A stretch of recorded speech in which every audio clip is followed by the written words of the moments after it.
Rafael, em primeiro lugar, eu queria te agradecer imensamente por você ter topado falar no Infracast. Para a gente é uma grande honra, nós que estamos aqui acompanhando o que a Progen vem fazendo, no caso do Pacaembu, em São Paulo, e também do IMB, e ter encontrado esse espacinho na sua agenda, de fato é um privilégio para nós. Obrigada por ter topado conceder essa entrevista para o Infracast. Isadora, Fernando, sou eu quem agradece pela oportunidade de falar com vocês. De fato, os últimos dias têm sido bastante intensos aqui, não só por conta das duas grandes infraestruturas hospitalares temporárias, os hospitais de campanha, né, que nós estamos construindo aqui em São Paulo, mas também pela demanda de outros entes governamentais, né, municípios e governos estaduais, que enfim, estão super interessados na solução que está sendo dada aqui.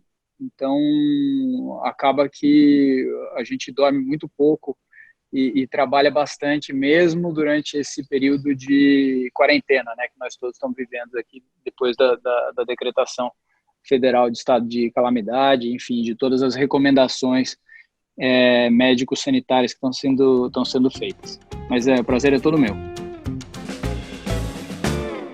Rafael, conta pra gente então como que a Progen faz parte da concessão do Pacaembu e essa história, como surgiu a história de uma concessionária de um estádio foi um contrato recém-assinado, né?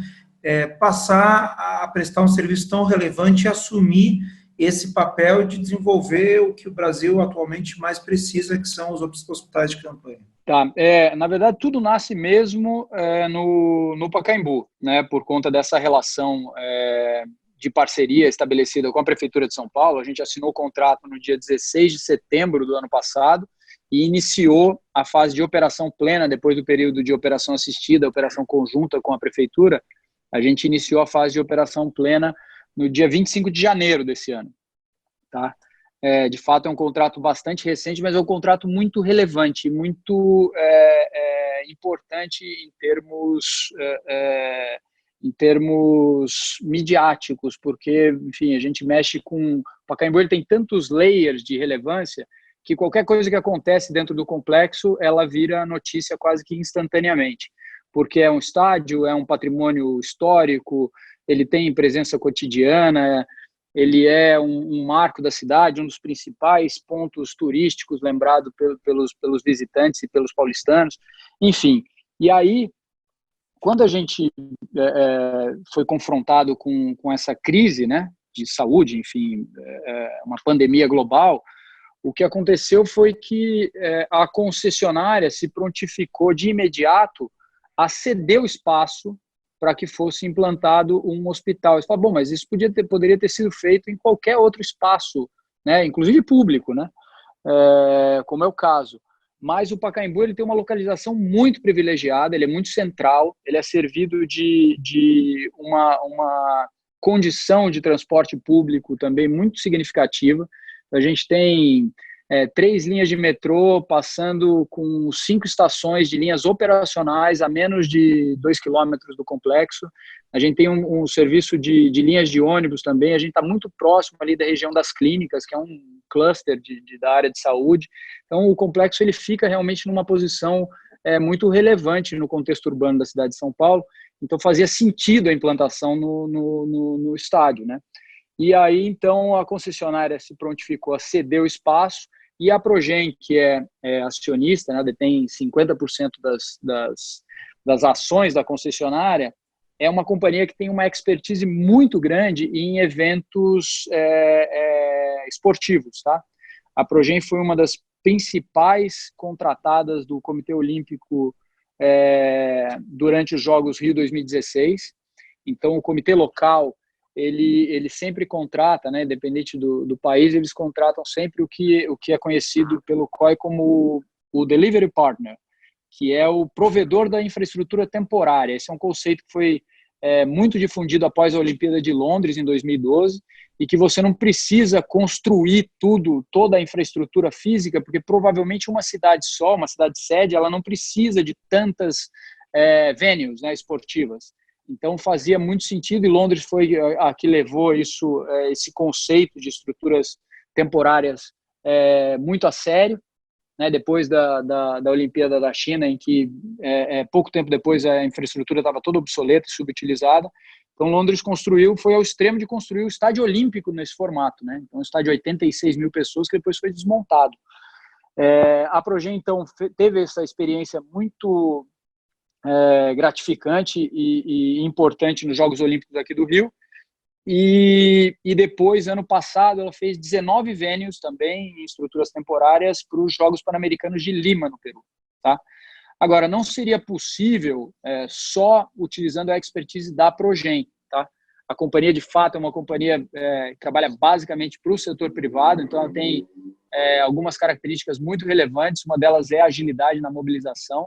É uma companhia de engenharia consultiva, né, que trabalha bastante no setor de infraestrutura, mas basicamente para clientes privados. Assim, os principais clientes da companhia são grandes grupos nacionais e multinacionais do setor de engenharia e de infraestrutura. Tem bastante coisa na área de mineração, enfim, é uma empresa multissetorial, né?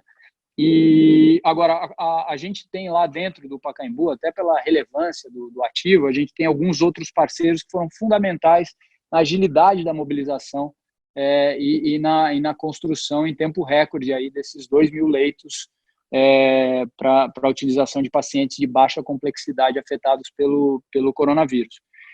Uma delas é o Einstein, né? O Einstein é um parceiro da gente. Os serviços médicos e ambulatoriais de dentro do Pacaembu são operados pelo Einstein desde que a gente assumiu a fase de operação plena. E o Einstein, obviamente, estava no epicentro da crise, né? Porque todos os casos acabavam indo para lá para fazer o teste, né? Então, os casos suspeitos acabavam indo para o Einstein porque era, de fato, uma referência internacional de excelência médico-hospitalar. E aí, tê-los conosco possibilitou que a gente conseguisse dar essa resposta, né, ao governo municipal de forma tão rápida. Além disso, um dos grandes parceiros da concessionária é a DMDL, que é uma empresa especializada em montagem de eventos. Tá? Então, a DMDL talvez seja o principal player nacional de montagem de eventos de grandes estruturas. Tem bastante experiência, foram sócios da Progen no consórcio que trabalhou no Rio 2016 e, enfim, trabalharam durante a Copa do Mundo, durante a Copa América, assim, trabalharam muitos anos em outros grandes eventos esportivos e culturais também. Então, de fato, essas parcerias consolidadas no Pacaembu, elas foram fundamentais para que a gente pudesse dar essa resposta rápida aqui para o município de São Paulo. Muito bacana. E, Rafael, conta um pouquinho para a gente uma das questões com as quais a gente se depara nesse momento, né, em que estamos sendo acometidos por essa crise de saúde pública e que possivelmente vai se desdobrar em outras tantas consequências. Uma das questões sobre as quais a gente conversa é como deve ser e como têm sido as boas experiências de a iniciativa privada reconhecer as oportunidades que vêm a partir da crise e de se reinventar a partir das provocações que são apresentadas por esse momento. Conta pra gente como é que vocês tomaram a decisão de transformar um estádio de futebol num hospital de campanha e de se adaptar a essa nova realidade, atendendo a um chamado, me parece, de propósito, que se apresenta a partir da crise e de forma a fazer com que vocês sejam uma solução para um problema que com certeza vai ser enfrentado pelo Estado, mas por todos nós como sociedade. Você pode contar um pouquinho para a gente como é que foi isso? Claro.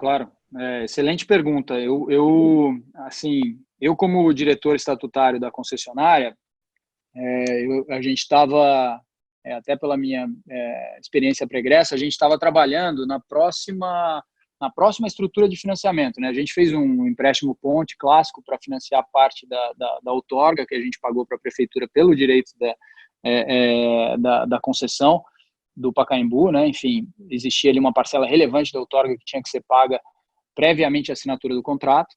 e a gente estava trabalhando na segunda operação de financiamento, que seria para quitar esse empréstimo ponte e financiar parte das despesas pré-operacionais até que a gente tivesse os projetos definitivos aprovados pela municipalidade.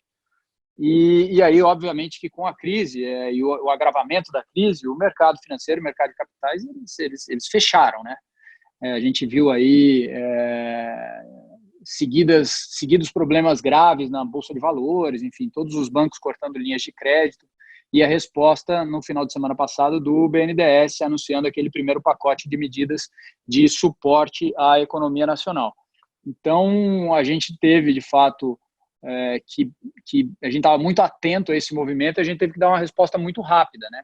Primeiro foi por conta do próprio estudo de vocação que a gente fez durante a fase de estudo de viabilidade da concessão do Pacaembu, que mostrava uma clara vocação para essa área de saúde e bem-estar, né?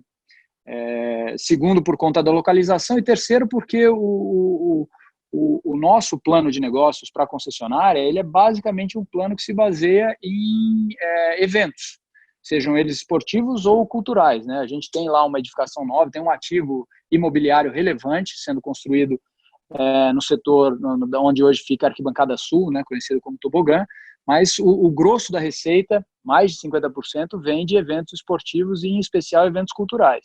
Então, aquele é um hub de criação de conteúdo, etc. E duas das principais indústrias mais afetadas, né, com essa crise são exatamente a indústria do esporte e do entretenimento.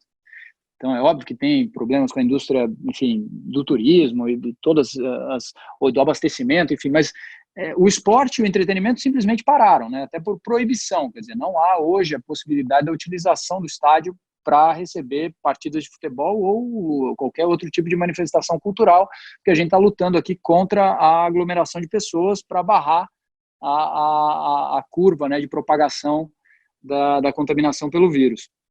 Então, fez todo sentido, e aí, enfim, o Eduardo Barella, ele acumula, né, ele é presidente da Progem e da concessionária, ele tem muito mérito em ter topado de imediato fazer todo esse estudo e utilizar as parcerias que a concessionária tinha para desenvolver o modus operandi, o padrão mesmo de operação, porque, assim, por mais relevante que seja a mobilização que a gente fez e a criação dessas estruturas, são desafios em termos técnicos, né, em termos de arquitetura e engenharia, são desafios relativamente simples. É óbvio que a operação de mobilização e montagem de 2.000 leitos em 10 dias é algo super relevante e pode até ser que a gente tenha quebrado algum recorde, mas independentemente disso, a gente precisou dar uma resposta até para uma demanda econômico-financeira da companhia, né? E você tem que ter muita coragem na hora de tomar uma decisão como essa, quer dizer, eu, como membro do Conselho de Administração da Progem, participei, a gente teve uma reunião extraordinária de conselho às 10 da noite da sexta-feira, por conta de agendas e etc., e eu participei da tomada de decisão anterior ainda, né, por estar com essa proximidade cotidiana com o Eduardo por conta da concessionária.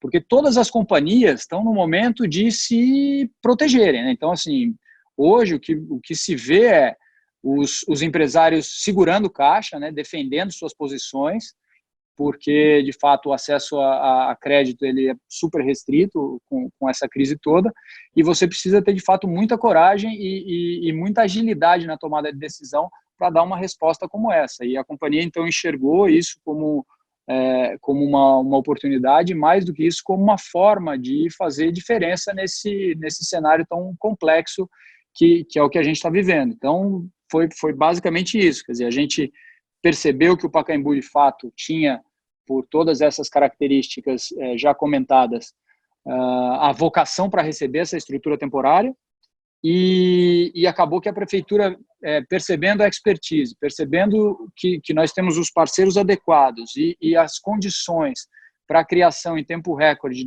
não só da infraestrutura hospitalar, mas de um padrão de combate ao Covid, né? Quer dizer, você precisa, de fato, criar um protocolo de tratamento para o vírus, e esse foi um trabalho desenvolvido que não poderia ter sido feito sem a presença super forte do Einstein em todos os momentos, com a gente e com a Secretaria de Saúde. Então, obviamente, isso não é mérito puro e simplesmente da Progem, mas a companhia tem um mérito grande de ter bons parceiros e ter conseguido, junto a esses parceiros, dar essa resposta aí tão rápida e tão relevante para a Prefeitura de São Paulo e para o governo do Estado, que depois anunciou a liberação de recursos e todo o apoio ao que a gente está fazendo aqui hoje em dia. Puxa, muito interessante, Rafael. E conta pra gente, nesse momento de crise, enfim, a gente sabe que contratos com o governo são tipicamente lentos e com uma série de burocracias e dificuldades. Foi editada uma lei, na verdade uma MP que foi convertida em lei, que criou um modelo de contratação mais rápido, né, mais célere, mas ainda assim com requisitos e com cuidados que têm que ser tomados. Você, imagino que não só com o município de São Paulo, mas em todo o Brasil, você deve estar recebendo consultas, né, para replicar o modelo. E o que você pode dizer das dificuldades ou dicas de como superar esse tipo de entrave burocrático que, ainda que existe, que a gente tenha uma liberação, né, na lei federal, invariavelmente existe preocupação de se fazer isso de maneira correta. Claro, claro. O que a gente fez e quais são as discussões hoje em andamento, não só com a Prefeitura de São Paulo, mas com outros governos municipais e estaduais. O ponto principal aqui, de fato, é a agilidade, né? É o tempo de resposta. Porque se nós ficássemos discutindo qual é o melhor formato jurídico, administrativo, enfim, para a formulação desse contrato, provavelmente a gente ainda estaria em discussão, tá? E nós estamos, na verdade, entregando, muito provavelmente na quarta-feira está iniciada a operação desses 2 hospitais de campanha.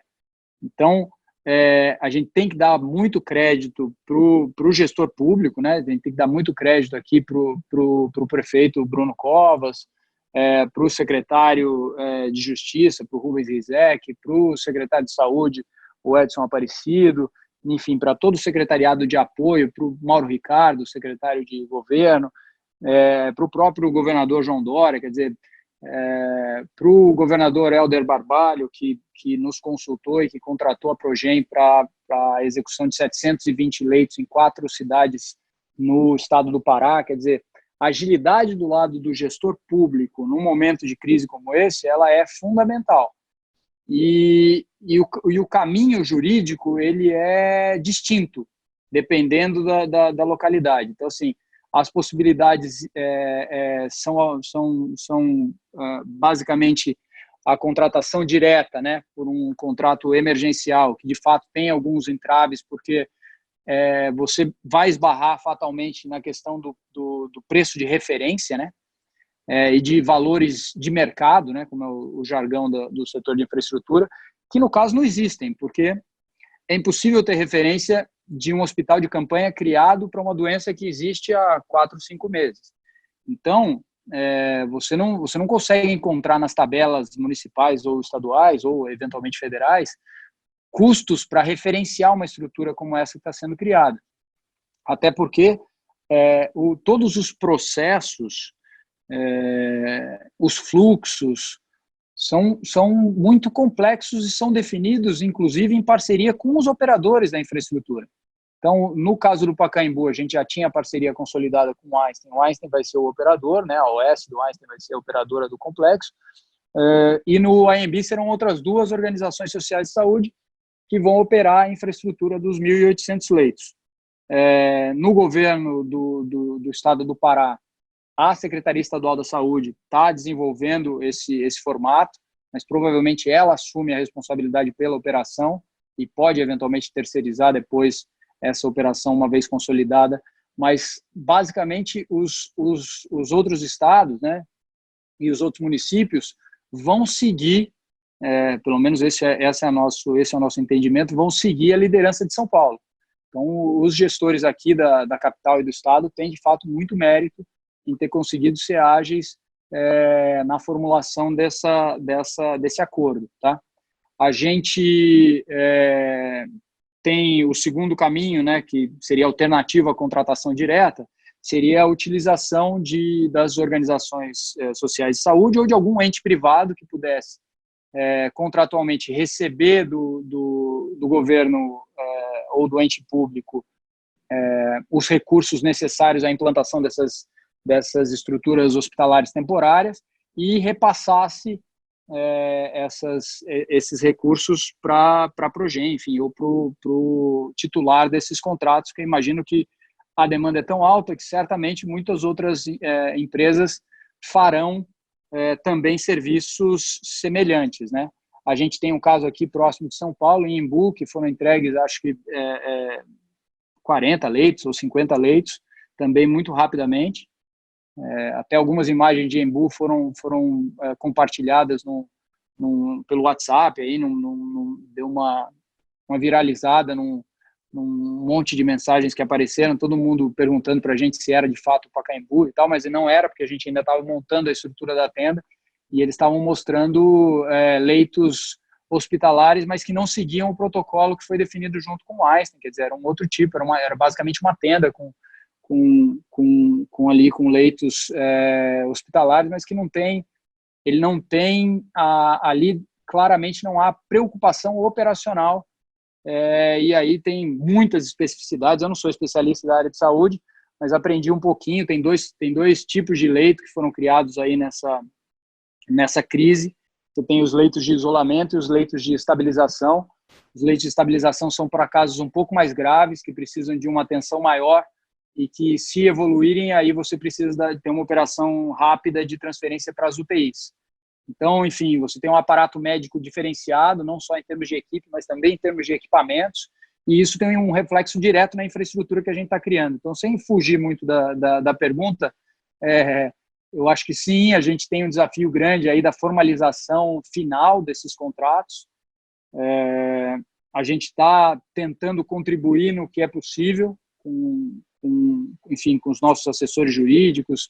Tem que dar bastante crédito aqui para um outro amigo nosso, Maurício Portugal, que vem trabalhando com a gente. Ele nos assessora desde o início do processo da concessão do Pacaembu, tá? Foram nossos advogados que participaram com a gente de todo o processo licitatório e, obviamente, trabalham com a gente hoje e tem sido consultado, né? O escritório do Portugal Ribeiro tem sido consultado e eles têm contribuído bastante para a gente na formulação aí. E, enfim, a Go Associados também é uma parceira antiga já de trabalho conjunto, então a gente espera contar com o trabalho de vocês, viu, Fernando, em outras localidades, mas isso é de fato um processo muito dinâmico que vem sendo construído ao longo dos dias aí que a gente vem passando. Eu acho o seu relato super interessante, Rafael, porque,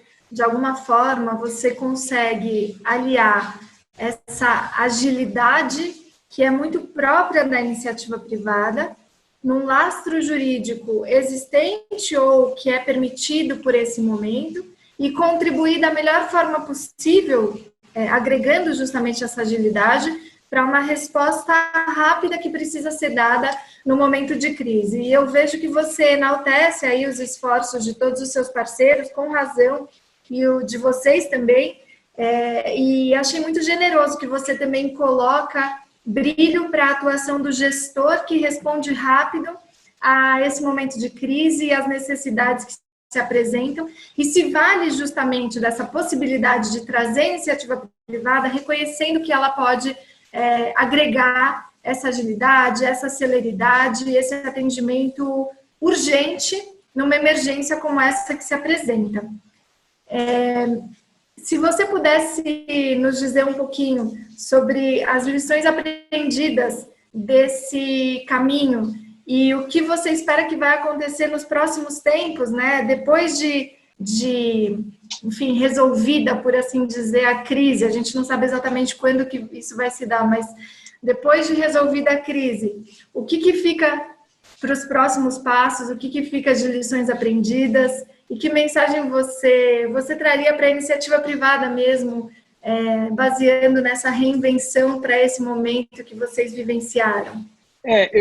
Momentos de crise ou momentos em que o país passa por, de certa forma, um foco maior.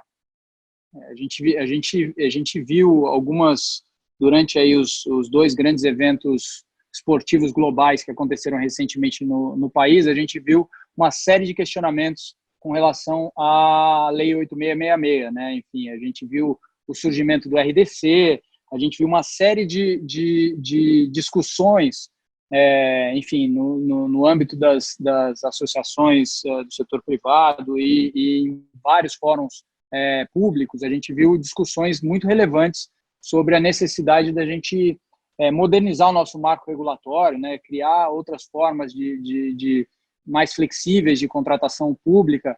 E num momento como esse, quer dizer, tão sui generis, né, tão único aí na história mundial, a gente, de fato, tem que aproveitar essa oportunidade para repensar algumas coisas.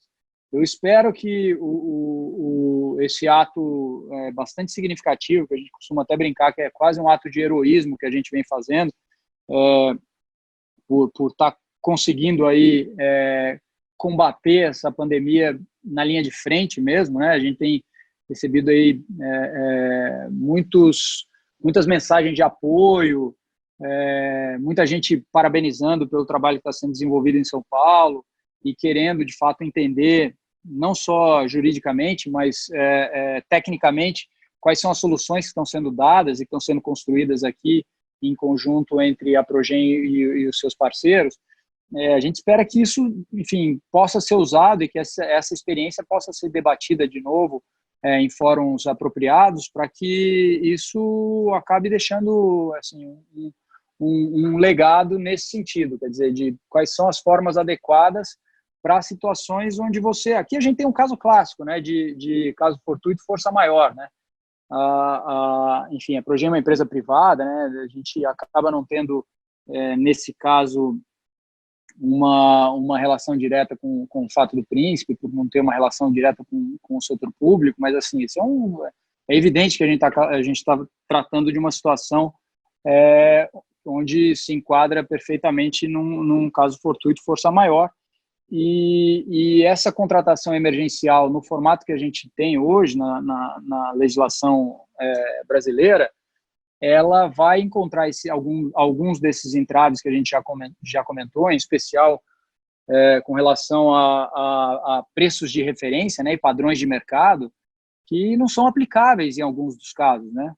Então, tomara que isso depois sirva como o início de uma discussão relevante que acabe por gerar respostas mais adequadas a cenários emergenciais, né, como os que a gente vive hoje, que muitas vezes acabam depois sendo replicadas para outros casos, né? Enfim, tomara que isso contribua de alguma forma para essa discussão sobre nossas leis, enfim, nosso marco regulatório aqui nacional com relação às contratações públicas. Parece ser um bom ensinamento. A gente ainda tem um pedaço dessa crise para enfrentar, mas eu acho que essa experiência de vocês mostra que nem toda relação público e privada é ruim ou gera desconfiança, que, na verdade, no momento da crise, se houver boa governança com entes sérios envolvidos, você consegue chegar a soluções importantes rapidamente, né? Para encerrar, eu queria, Rafael, te perguntar, eu sei que você não é médico, mas certamente você já está na frente de batalha aí. Conta um pouco dessa solução técnica, porque como a gente tem muitos ouvintes que são de governos estaduais e municipais, e que conhecem do tema, como que é de fato a solução técnica que vocês desenvolveram no Pacaembu, no Anhembi, e eu entendo que já no Pará também já é uma solução. Se você puder detalhar um pouco isso para que os nossos ouvintes entendam como a solução pode funcionar. Tá bom. Enfim, eu de fato não sou médico, o Edu, ele está ele está quase pegando lá o diploma de medicina dele, porque eu tô em quarentena, porque eu apresentei sintomas há 10 dias, e aí eu não estou saindo de casa, e o Eduardo tem tocado a linha de frente lá junto com, enfim, com toda a equipe da concessionária e a equipe da Progen, a equipe da DMDL, a equipe do Einstein, enfim, todo o mérito para eles que estão ainda mais na linha de frente do que eu, mas eu tenho acompanhado, sim, bastante, até porque eu fico aqui na retaguarda, ajudando a consolidar aí essa parte jurídico-contratual das ações que estão sendo tomadas, e tento, enfim, com a minha experiência, contribuir de alguma forma para a gente encontrar os melhores caminhos. O padrão que foi desenvolvido, ele é um padrão interessante porque foi desenvolvido numa formatação modular, tá? Então, para esses dois tipos de leito, basicamente a divisão são 90% dos leitos que estão sendo criados aqui em São Paulo, que é uma experiência que vai ser replicada no estado do Pará, eles são leitos de estabilização, são basicamente para pacientes de baixa complexidade, que chegam apresentando sintomas e que são colocados em módulos de 20 leitos divididos por divisórias, e esses 20 leitos eles são servidos por áreas de apoio. Basicamente são 4 áreas de apoio que fornecem todo o suporte, e você tem ali um protocolo médico com equipes médicas e equipes de enfermagem que vão fazer essa operação, e tem lá uma dinâmica pré-estabelecida, 24 horas, enfim. Aí, os outros 10% dos leitos são os que a gente chama de leitos de estabilização, que são para pacientes que evoluem para um quadro mais grave, ainda sem a necessidade de utilização de leitos de terapia semi-intensiva ou de leitos de terapia intensiva, né? Mas já estão num quadro um pouco mais grave, que requer um pouco mais de atenção. Então, esses módulos são módulos com menos leitos, e aí a equipe ela tem, portanto, mais proximidade com os pacientes, né? Você tem a mesma equipe médico hospitalar, né, com os enfermeiros e os técnicos, num módulo de 20 e num módulo de 8. Em alguns casos, são módulos de 30 e módulos de 15, enfim, depende um pouco da tipologia do hospital de campanha. Eu estou usando aqui como referência o padrão que a gente vai implantar no Pacaembu, que são esses módulos de 20 para os leitos de isolamento e módulos de 8 para os leitos de estabilização. Basicamente, a gente opera a infraestrutura, né? A gente implanta e mantém a infraestrutura operacional durante 120 dias, que é o prazo inicialmente acordado para que essa operação fique ativa. E toda a operação médica ela é gerida no Pacaembu pelo Einstein. Então, enfim, as equipes, os médicos, os enfermeiros, os técnicos, a equipe de limpeza especializada, né? Porque você tem descarte de materiais contaminados, você tem a operação das farmácias, enfim, operações de equipamentos médicos que não são de nossa expertise. Então, a gente entrega a infraestrutura funcionando, com todas as instalações, etc., e o especialista na área médica é quem opera, tá? Então, nesse formato, você tem ali, além das áreas desses módulos, né, dessa estrutura modular, que ela é facilmente replicada, você tem também as áreas de apoio por módulo e as áreas de apoio geral. E aí, no Pacaembu, a gente tá usando, além do que mais aparece na mídia, que é o gramado, né, com aquelas 2 tendas grandes que foram montadas, a gente tem ali quase 7 mil metros quadrados de área coberta. A gente tem as outras estruturas do complexo sendo utilizadas também. Então, o ginásio poliesportivo, que é um ginásio que tem capacidade para 2.500 pessoas, ele está sendo usado como um grande refeitório. Você tem uma cozinha industrial na lanchonete do ginásio montada, e ali serão servidas as refeições completas, né, 24 horas por dia, para 350 funcionários da área médica que vão estar atuando. Aí você tem a Galeria Contínua, que é uma das principais galerias de arte contemporânea do mundo, que está lá dentro do Pacaembu com a gente desde o início da operação, e que tem, obviamente, o seu cotidiano super impactado pela implantação do hospital de campanha, num ato de extrema boa vontade, está montando dentro do ginásio de tênis uma área de descompressão para os profissionais que vão estar atuando lá dentro. Então, vai ter ali uma área recreativa para os profissionais poderem dar enfim, uma espairecida e tirar um pouco da pressão ali da própria atuação, né, do receio de os profissionais da área médica e da área de saúde em geral são verdadeiros heróis, né, quer dizer, estão isolados muitas vezes com restrição ao convívio com as famílias e merecem de fato todos os aplausos. Eu tenho muitos médicos na família, conheço o drama de perto, tenho um irmão médico, tenho tios médicos, primos médicos e de fato o que eles fazem é algo assim merecedor de todo o nosso respeito, todo o nosso aplauso, porque não é fácil o que os profissionais da área da saúde estão passando e, enfim, com todos os medos e incertezas naturais de uma situação tão complexa como essa, e vendo o que está acontecendo mundo afora, verdadeiramente eles merecem muito nosso respeito e admiração. Então, a Galeria Contínua, de fato, montou essa área de descompressão, e aí tem várias outras áreas de apoio, enfim, que eu não vou também me estender muito tecnicamente no tema, mas eu espero que isso possa, de alguma forma, ter contribuído aí para os ouvintes, que eu sei que vocês têm muitos ouvintes importantes aí, em especial no setor público, que eles possam utilizar aí dessas informações para tentar criar os seus próprios hospitais de campanha.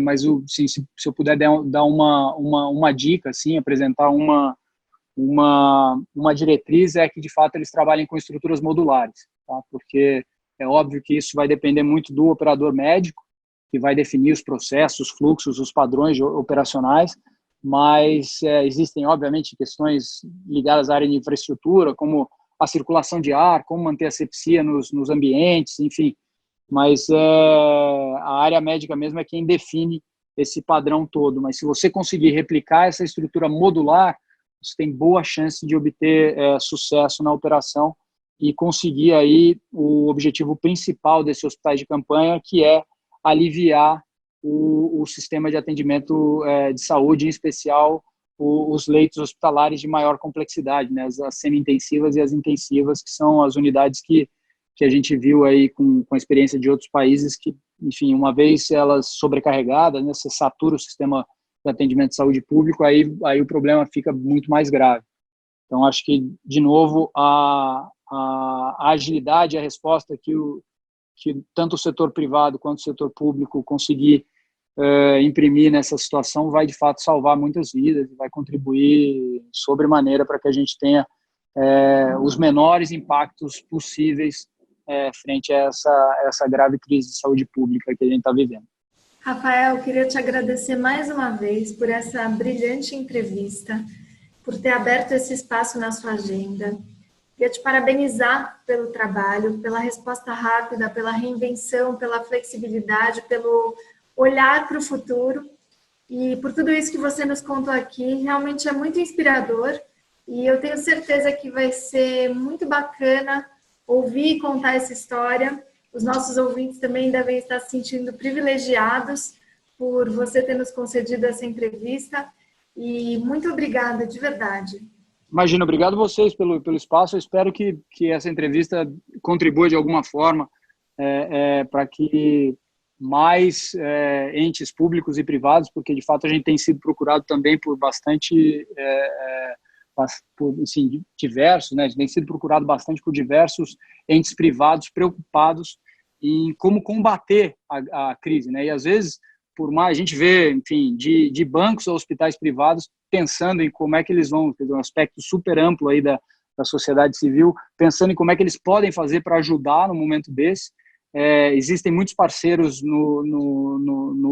enfim, que têm procurado a gente no Pacaembu e que têm procurado também a prefeitura, né, o governo municipal e o governo do estado, oferecendo ajuda das mais variadas. Então, a gente tem parceiros importantes da área de eletrônicos fornecendo. Só para vocês terem uma ideia, a gente tem nas operações do Pacaembu e do AMB são 500 refrigeradores, né, entre geladeiras, frigobar e outras estruturas, freezers e tal. Então, assim, isso tudo tem aparecido assim,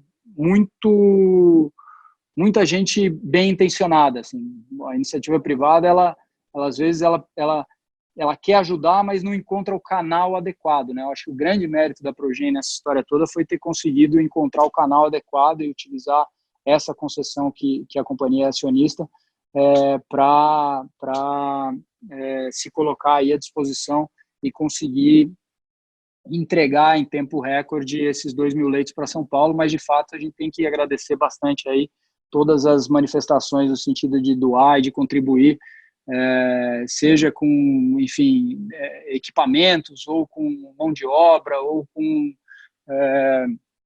enfim, a gente chegou, a prefeitura está recebendo doação de diesel, de gás, de oxigênio, de, enfim, toda essa rede talvez nos ajude como sociedade a sermos uma sociedade mais solidária, né, no final das contas. Talvez essa seja uma das grandes lições que a gente leva dessa crise toda.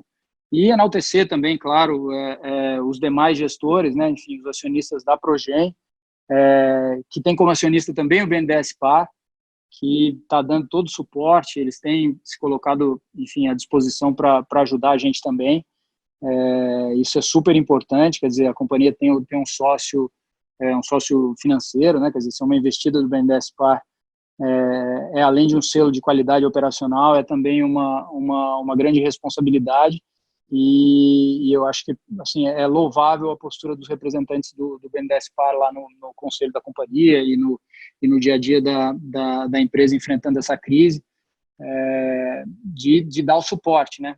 Porque, enfim, apesar da família Barella, né, do fundador, José Ricardo, do Ricardo e do Eduardo, que são os envolvidos direto na operação cotidiana da empresa, ter o suporte também do sócio, e um sócio super relevante como o BNDES Par, é super importante. Então, acho que está todo mundo aí de parabéns, e eu, como membro do conselho, me sinto muito feliz e honrado em estar podendo contribuir nesse momento tão delicado aí da história do nosso país, enfim, em última instância, da humanidade.